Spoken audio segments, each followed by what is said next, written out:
It's obviously, a pretty crazy week with everything that's happened with UFC 249 and beyond. We could start with 249 though, since obviously you are a top lightweight and this impacts your division, everything.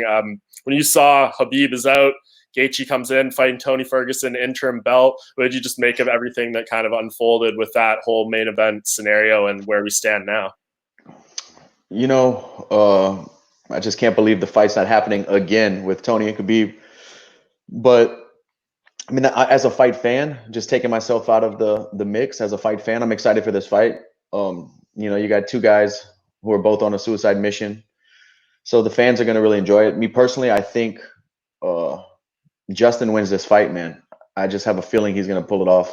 Uh, but yeah, it kind of, I was messaging Dana, telling him that I can step in and fight whoever next weekend if they needed me.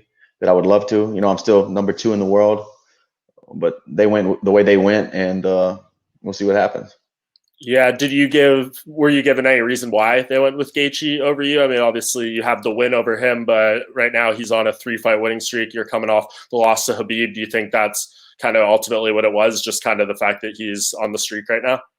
Yeah, I think that's exactly what it was. I think me coming off a loss to Khabib, it's just a new contender, a guy on a streak, an exciting fighter. That's just what happens. This is business, man. Yeah, so you're cool with it though. I mean, obviously you would have liked to fight, but you understand the whole situation more or less. I understand. Like I said, it's a business. I don't, I can't twist their arm and make them do things. Of course, I would love to be in there across from Tony, but it's all good, man. I just got to fight and win. Everything else will happen. It will resolve itself. No doubt. And I know you had tweeted yesterday, I was pretty simple, Justin wins, and you kind of just reiterated it there. But why do you think he beats Tony Ferguson in this fight? How do you think it unfolds in him winning? I think he's going to knock Tony out, man. I think he's, both guys on the technical side of it don't have the most crisp technique when it comes to kickboxing, but they're both very damaging fighters. They both uh, go in with reckless abandonment of their own,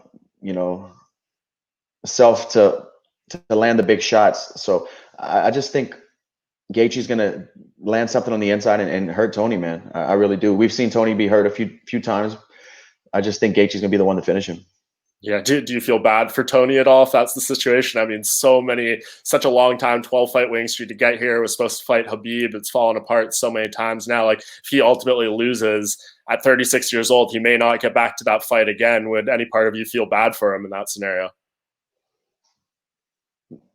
Nah, I mean, that's fighting, Yeah. That's fighting. You take the risk, right? You take the risk, we'll see what happens. But that's just fighting, man. It's so unpredictable. And at a time like this, it's just madness, honestly. It's just madness.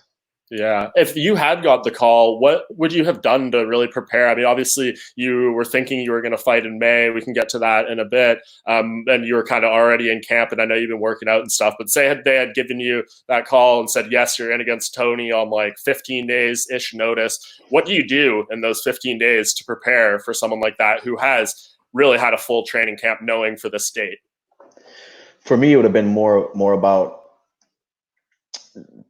getting my body physically ready to perform in that short of time. Also, making the weight, I would be 100% focused on getting as low as I can to make the cut as easy as I possibly could, because I cut a good bit of weight.